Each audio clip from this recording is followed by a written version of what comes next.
It's been about 3 years since Saudi Arabia launched its air campaign over Yemen with the goal of disrupting the Houthi movement. The Houthis are a minority in Yemen, and they've been conducting an insurgent campaign for many years in northern Yemen, and they were pitted against the government even prior to the 2011 revolution that upended Yemen's government of decades.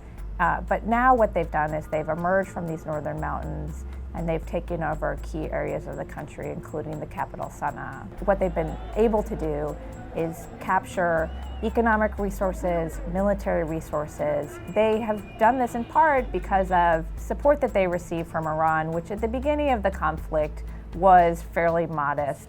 These are the recovered pieces of a missile fired by Houthi militants from Yemen into Saudi Arabia. These weapons were supplied by the Iranian regime. Over time, the war has emboldened Iran to provide additional support to the Houthis. The founders did not intend for the commander-in-chief power to be used to justify military intervention in civil wars 8,000 miles away. The United States doesn't have a direct interest in the Houthi conflict, but what the United States does have an interest in Yemen, it's twofold. Number one, the United States wants to support a key ally, Saudi Arabia. And secondly, the United States really takes seriously the growing regional influence of Iran. Especially the Trump administration is particularly focused on this issue.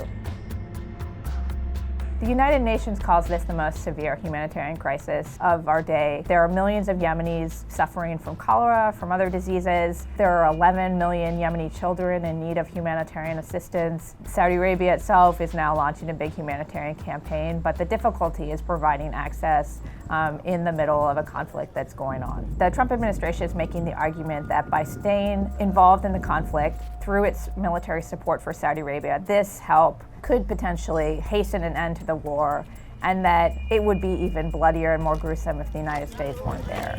Peace. We see peace, but the other side, maybe